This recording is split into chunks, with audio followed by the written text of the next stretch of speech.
Do you want ideas for using 12 by 12 pattern paper to make cards without also making scraps? Hi, I'm Jess from jesscrafts.com and I'm here to help you make the most of your crafty supplies and time.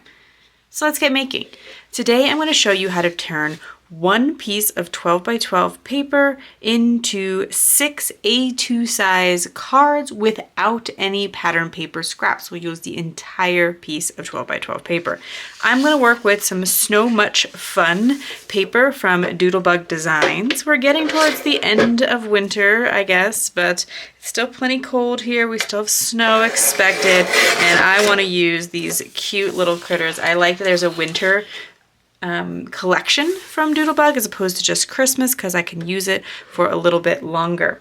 The first thing I'm going to want to do is I'm going to cut off this 3-inch wide piece. So it's going to be cut to 3 by 12. I will measure that from the other edge. So 12 minus 3 is 9, so I lined it up with the 9-inch mark here on the top of my paper trimmer.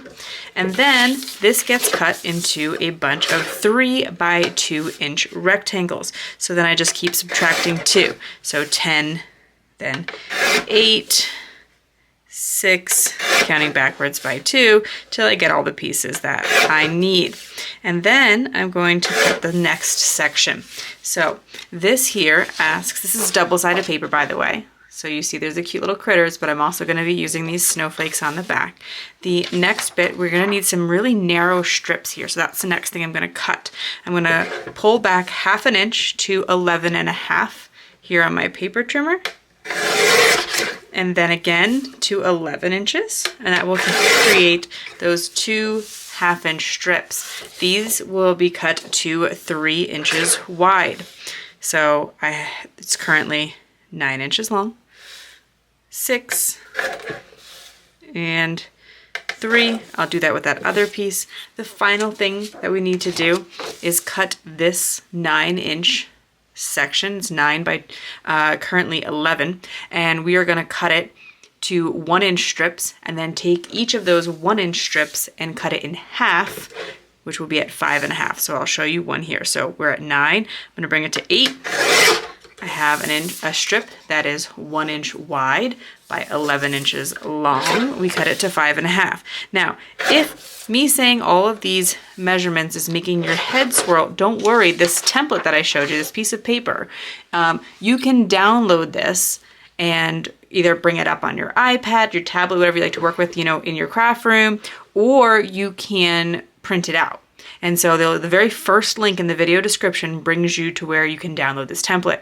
If you are very excited by the idea of having a way of using all your 12 by 12 paper, this is sketch number 23, which means there are 22 other ones already available at jesscrafts.com that you can download, or you can purchase a pack of them. So you can download each one for free, enter your email address, they'll all get sent to you one by one. Or if you want the whole 30, including the 7 that haven't been released yet, you can go to the Jess Crafts Etsy shop and just buy an expensive pack of them and have all the ideas ready to go, just print them off and not have to worry about any of that other stuff. So I'm gonna keep going, keep cutting that 1-inch strip, and then cutting it in half till I have all of my pieces of pattern paper. Next step would be to cut your cardstock mats. The size for the cardstock mats can be found here on this sketch. So it says that your 1 by 5.5-inch piece needs a cardstock mat that is 1 1/4 by 5.5.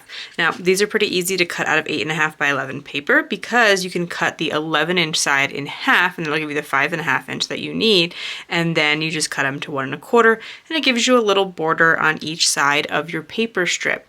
It's pretty subtle. So if you prefer, you can skip that, especially on a pattern paper like this one that doesn't blend too much into the background. So if you had a pattern paper with a lot of white, you definitely want to put it, but this one, because it has gray, you could absolutely just leave off those cardstock mats. And you can always leave off cardstock mats if you don't want to use them. Then you're going to attach those to their background pieces. The other 2 cardstock mats you're going to need is for your 3-inch by 2-inch piece, you need 3 1/4 by 2 1/4, Generally, my cardstock mats are a 1/4 inch bigger, but in the case of this strip of pattern paper in the back, there wasn't a 1/4 inch. It goes right to the top and bottom of the card. And so then the same thing, your 3 by 1/2 inch piece will get 3 1/4 by 3/4 inch wide. And so we will start gluing all of those pieces together and finish off our card. When you go to assemble your card, if you have a pattern like mine where there's a lot going on and you would really prefer for it to look like a piece was cut apart and then separated, so like everything lines up, you can do that. You can kind of go find your pieces and match them back together or reserve them as you cut them. So that's something to keep in mind. Or you could just have it such that the pieces don't line up with each other, that they're like repetitive across. I think either way winds up looking totally fine on the finished card, but I know there's some people who definitely have that preference for the lined up, one panel separated look.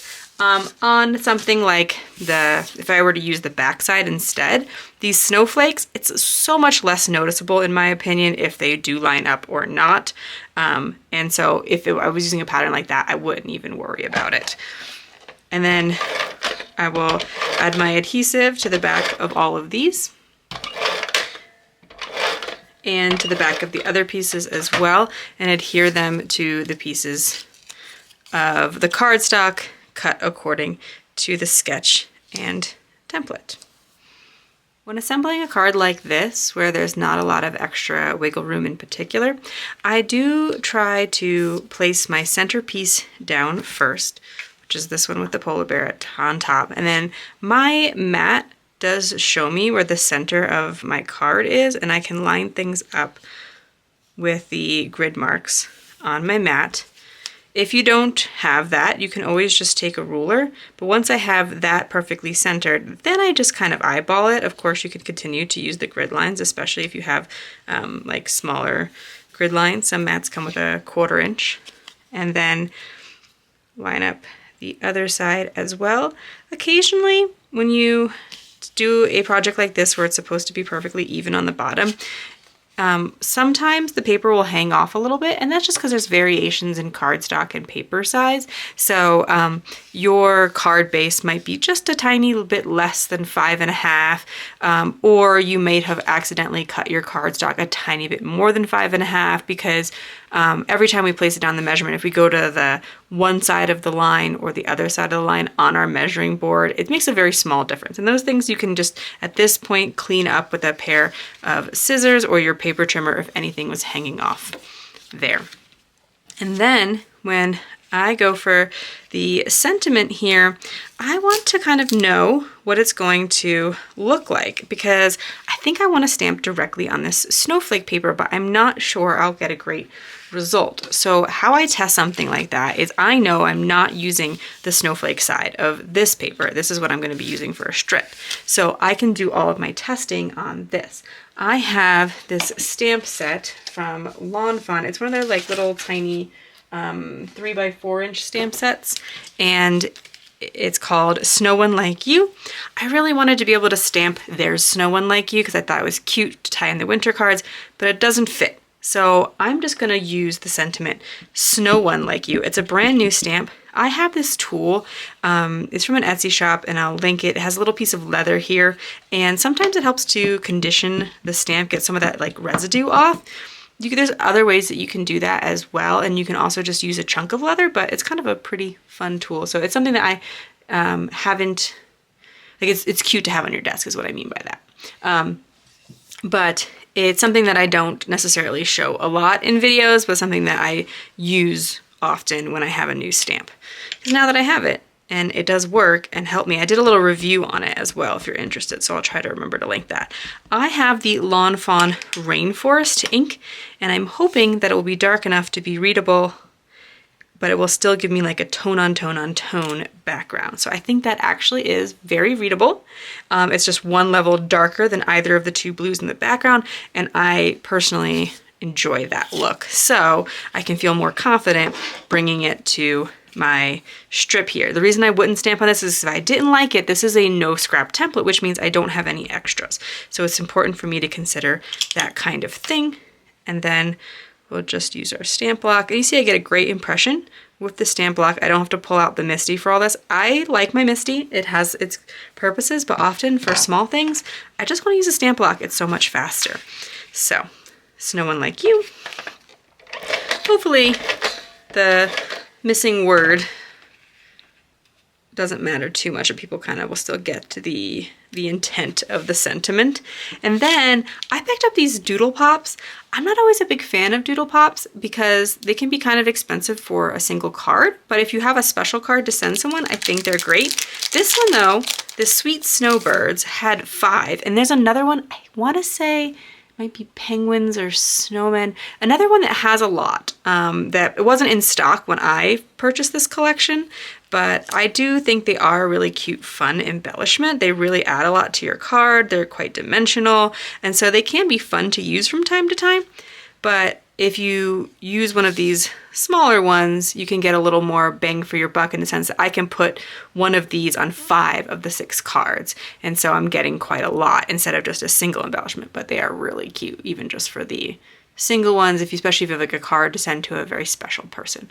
So I'd keep assembling the cards as mentioned until I wound up with all 6 of them. I have reserved one still for Instagram. Hopefully I'll do a reel. I will see. But the one that I didn't have a bird for, I did have some of the stickers. You can just add something simple. You can go to Creative Fabrica and find something to print out, search your stash, etc. If you found this video helpful, here's another video where you can find more ideas for enjoying your crafty time and supplies. Let me know you like this video with a share to your crafty community. Subscribe and click the bell so you don't miss the next template or tutorial. And check the video description for product links. See you in the next video.